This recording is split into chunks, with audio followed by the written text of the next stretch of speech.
Hello students, welcome back to the channel. We are here with the new video with your class plus 2 macroeconomics and the name of the chapter is government budget and the economy. ठीक है, नाम से ही पता चल रहा है budget के बारे में पढ़ने वाले हैं और आपकी इकोनॉमी से कैसे बजट रिलेट करता है या बजट की वजह से कैसी इकोनॉमी चलती है वो इस चैप्टर में हम लोग पढ़ने वाले हैं। ठीक है, इजी सा चैप्टर है, बहुत जल्दी हो जाएगा, मुझे भी पढ़ाने में मज़ा आने वाला है और आपको भी, क्योंकि टफ कुछ भी नहीं है। ये सब वही बेसिक चीज़ें हैं जो आप अपनी डेली लाइफ में सुनते हैं और देखते हैं। मैं हमेशा कहती हूँ कि इकोनॉमिक्स को जब आप अपनी डेली लाइफ से कनेक्ट करोगे तो आपको वो बिल्कुल भी टफ नहीं लगेगी। ठीक है, चलिए coming back to your chapter, बात कर अब है, चलो घर से शुरू करते हैं। मैंने कहा था कि डेली लाइफ से कनेक्ट करो। ठीक है, हमेशा फर्स्ट ऑफ द मंथ में, ठीक है, 1 तारीख की महीने में मम्मा एक पेन पेंसिल लेके बैठ जाती हैं और क्या करती हैं कि ये सामान खत्म हो गया है, ये लेकर आना है, ये लेकर आना है, ये लेकर आना है। ठीक है, रेंट मुझे रिसीव होने वाला है यहाँ से, ठीक है, या मुझे वहाँ से मेरी इनकम मिलने वाली है, सैलरी मिलने वाली है, यहाँ मुझे इतना खर्चा देना है। मम्मा एक पूरा बजट बनाकर बैठ जाती हैं। ठीक है, और क्या करती हैं, फॉलो करने की कोशिश करती हैं उसको महीने भर। वैसे ही सेम भी आपकी गवर्नमेंट करती है। गवर्नमेंट क्या करती है आपकी, 1 फरवरी एवरी ईयर, ठीक है, एक बजट को प्रेजेंट किया जाता है पार्लियामेंट में। और वो कौन प्रेजेंट करता है, यूनियन फाइनेंस मिनिस्टर। प्रेजेंटली हमारा यूनियन फाइनेंस मिनिस्टर कौन है, ये आप मुझे कमेंट सेक्शन में ज़रूर बताइएगा और चीटिंग मत कीजिएगा प्लीज़। गूगल पे नो सर्च, अपने आप से मुझे बताइएगा। ठीक है, तो क्या करते हैं, यूनियन फाइनेंस मिनिस्टर जो होता है आपका प्रेजेंटली कंट्री का, वो 1 फेब एवरी ईयर एक बजट को प्रेजेंट करता है जिसमें हमारी रिसीट्स एंड एक्सपेंडिचर्स लिखे होते हैं। वो एक एस्टिमेटेड वैल्यू होती है, करेक्ट वैल्यू नहीं होती वो। ठीक है, एक एस्टिमेटेड वैल्यू होती है, एक अनुमानित वैल्यू होती है कि हम आने वाले इस साल में ये खर्चा करेंगे और यहाँ से हमें इनकम मिलने की उम्मीद है। ठीक है, ये होता है आपका बजट। अब इस बजट के अंदर सिर्फ एक्सपेंडिचर्स, ठीक है, और आपकी इनकम्स ही नहीं होती, किस तरह से इनकम्स मिल रही हैं। ठीक है, ऐसा नहीं है कि सरकार को आके डायरेक्ट आप पैसा देते हो, कभी ऐसा है, ऐसा नहीं होता। अब मान लीजिए कोई प्रोग्राम गवर्नमेंट ने लॉन्च किया है, ठीक है, उस पर वो खर्चा करेगी, खर्चा करने के बाद उससे कितनी इनकम मिलने की उम्मीद है वो उसमें लिखा जाता है। ठीक है, यहाँ कंस्ट्रक्शन होनी है, ठीक है, कंस्ट्रक्शन के बाद यहाँ पर ये चीज़ें क्या बोलते हैं चलने वाली हैं, ये शोरूम्स चलेंगे या आपकी प्रॉपर्टीज़ हम बेचेंगे, उस प्रॉपर्टी से हमें इतना फ़ायदा होगा। ये सब चीज़ें भी आपकी बजट में लिखी गई होती है, एक डिटेल आपकी लिखी गई होती है कि यहाँ से इतना खर्चा करने के बाद इतनी इनकम मिलने की उम्मीद है। ठीक है, या इतनी इनकम लगाने के इतनी इनकम गेन करने के लिए इतना खर्चा करना पड़ेगा। ठीक है, दोनों ही चीज़ें लिखी होती है, पॉलिसीज लिखी होती हैं, आपकी प्रोग्राम्स लिखे होते हैं। ज़रूरी नहीं है कि हर पॉलिसी और प्रोग्राम आपका इनकम कमाने के लिए ही करी गई हो, कुछ चीज़ें आपकी वेलफेयर ऑफ द सोसाइटी के लिए भी की जाती हैं। जैसे अभी जो आपका क्या बोलते हैं नया बजट आया है, एक एग्जांपल दे रही हूँ, उसके अंदर यूपी में फ्री स्कूटीज मिलने का एक योजना आई है, मैंने पढ़ी है वो। ठीक है, अब I don't know that will be implemented और नॉट, बट एक ऐसी योजना मैंने पढ़ी थी। ठीक है, या स्टूडेंट्स को लैपटॉप मिल रहे हैं, तो क्या है, वो एक एक्सपेंडिचर है, उससे कोई इनकम तो नहीं होने वाली है, वो क्या है, सोसाइटी के वेलफेयर के लिए हम कोई काम कर रहे हैं, पर सरकार के लिए तो वो क्या है, खर्चा है, तो वो भी बजट में लिखा जाएगा। ठीक है, जो प्रोग्राम्स और पॉलिसीज की हम बात करते हैं वो मेनली आती है आपकी फिस्कल पॉलिसी के अंदर। हमने आपके प्रीवियस चैप्टर में ये चीज़ पढ़ी थी, फिस्कल और मॉनेटरी पॉलिसी। ठीक है, तो अभी हम बात कर रहे हैं फिस्कल पॉलिसी। तो फिस्कल पॉलिसी के अंदर क्या आ जाते हैं आपके programs and your policies, right. अब देखिए प्रोग्राम्स और पॉलिसीज के अंदर अभी हमने पढ़ा कि आपकी इनकम एक्सपेक्ट भी आता है और आपका एक्सपेंडिचर एक्सपेक्ट भी आता है, ठीक है।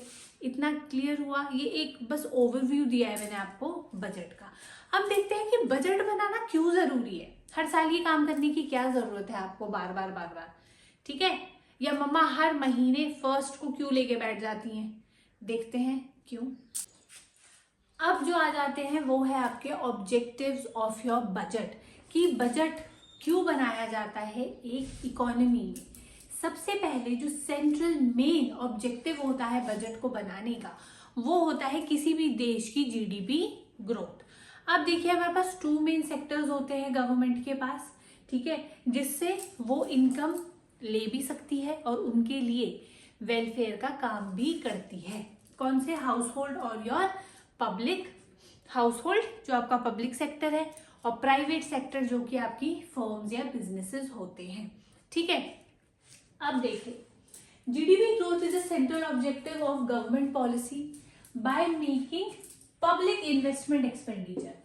अब देखिए सरकार क्या करेगी, पब्लिक इन्वेस्टमेंट एक्सपेंडिचर करेगी।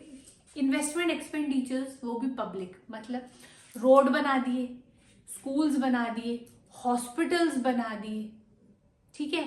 इनमें वो क्या कर रही है, इस पे वो खर्चा कर रही है और कहीं ना कहीं इन चीज से उनको रिटर्न बैक इनकम भी मिलेगी।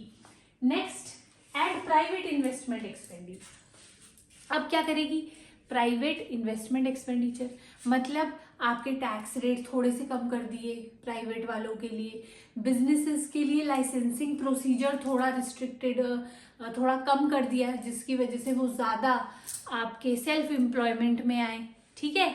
इससे, ठीक है, through your tax rebates and subsidies, ठीक है। हाउस होल्ड सेक्टर को थोड़ी सब्सिडीज दे दी, ठीक है, ताकि थोड़ा वेलफेयर भी हो जाए आपका poor section of the society के लिए, ठीक है। अब नेक्स्ट है आपका redistribution of income and wealth. अब देखिए फिस्कल पॉलिसी में मैंने आपको बताया था कि फिस्कल पॉलिसी में क्या होती है, पॉलिसीज एंड प्रोसीजर्स होते हैं, ठीक है। तो जब बात आती है आपकी इनकम और वेल्थ की, तो फिस्कल इंस्ट्रूमेंट्स यूज किए जाते हैं, मतलब फिस्कल पॉलिसीज यूज की जाती हैं आपकी इनकम को रीएलोकेट करने में, reallocation of income and your wealth.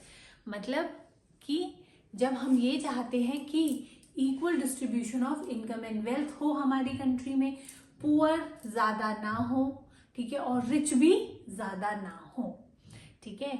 तो उस चीज़ को कंट्रोल करने के लिए सरकार क्या करती है, फिस्कल इंस्ट्रूमेंट्स को यूज़ करती है, ठीक है।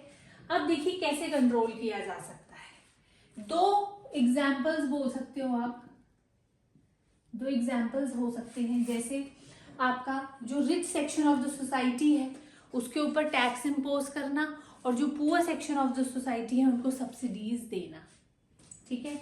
एक और एग्जाम्पल हो सकता है आपका कि एलपीजी सिलेंडर्स आजकल सरकार फ्री दे रही है, ठीक है। या आपका एक और एग्जाम्पल हो सकता है कि बीपीएल कार्ड वाले जो होते हैं, बिलो पॉवर्टी लाइन जो कार्ड उनके पास होता है, उनको फ्री राशन दिया जाता है, ठीक है। क्वालिटी क्वांटिटी ये सब अलग चीज़ें हैं, बट ये जस्ट आपकी एग्जाम्पल है कि बीपीएल वालों को आपका फ्री राशन दिया जाता है, ठीक है। या विडोज जो है उनको पेंशन लगा दी जाती है, ठीक है। और आपका फ्री हाउसेस दिए जाते हैं जो आपके विडोज होती हैं उन्हें, जो आपके एक्स सर्विसमैन थे, ठीक है, और ऑन ड्यूटी उनकी डेथ हो जाती है तो उनकी जो विडोज होती हैं उनको फ्री में घर दिया जाता है, पेंशन लगती है। ये सब चीज़ें सरकार करती है ताकि आपकी इकोनॉमी में एक बैलेंस मेंटेन रहे, ठीक है। थर्ड है आपका employment opportunity, very very important. हमेशा सरकार ये कोशिश करती है कि किसी भी देश में अनएम्प्लॉयमेंट ज़्यादा ना हो। अब देखिए सरकार क्या कर सकती है अनएम्प्लॉयमेंट कम करने के लिए, सरकार ये कर सकती है कि वो इन्वेस्टमेंट करे पब्लिक एंटरप्राइजेज में। मतलब ये कि जैसे रोड्स बनाए, अब रोड्स बनाने के लिए वो लेबर रखेगी, ठीक है, लेबर को पैसा मिलेगा, मतलब मनी फ्लो आपकी इकोनॉमी में, मार्केट में ज्यादा होगी। ठीक है, लोगों के पास पैसा आएगा, उनका लिविंग ऑफ स्टैंडर्ड बढ़ेगा। ठीक है, हॉस्पिटल बनाया, हॉस्पिटल के लिए अब उनको क्या चाहिए, कर्मचारी चाहिए, काम करने के लिए लोग चाहिए, तो वहां पे एम्प्लॉयमेंट जनरेशन हुई। स्कूल बना दिया, सरकारी टीचरें चाहिए, ठीक है, हेल्पर्स चाहिए, तो वहां पे भी एम्प्लॉयमेंट जनरेशन हुआ। तो इस तरह इन्वेस्टमेंट करके वो एम्प्लॉयमेंट अपॉर्चुनिटीज को बढ़ाती है।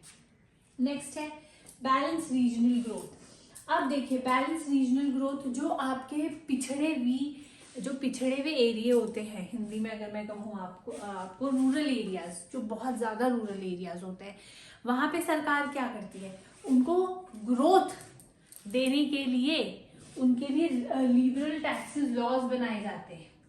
लिबरल टैक्सेस लॉज क्या होते हैं, आपके वो लॉज जिसमें आपकी बिजनेस में आने के लिए रिस्ट्रिक्शंस कम हो, जैसे लाइसेंसिंग नहीं करवाना है, ठीक है, सरकार ने बहुत कम ब्याज पे आपको पैसे दे दिए, ठीक है, लोन दे दिया आपको काम शुरू करने के लिए, या वुमेन्स जो अपनी क्या बोलते हैं, जैसे किसी ने पिकल फैक्ट्री लगानी है तो उनको लोन दे दिया 0 इंटरेस्ट पर।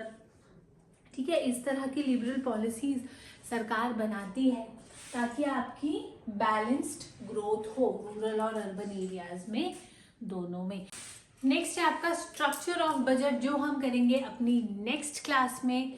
Till then all the best for your board exams. कोई भी डाउट है तो आप कमेंट सेक्शन में प्लीज हमसे पूछ सकते हैं, हम श्योरली आपकी हेल्प करने की कोशिश करेंगे। वेरी इंपॉर्टेंट चैप्टर हम कर रहे हैं, तो प्लीज शुरू से इस वीडियो को देखना, समझना, और फिर से मैं कह रही हूँ कोई डाउट है तो कमेंट सेक्शन में जरूर पूछना। हम मिलते हैं आपकी अगली वीडियो पर।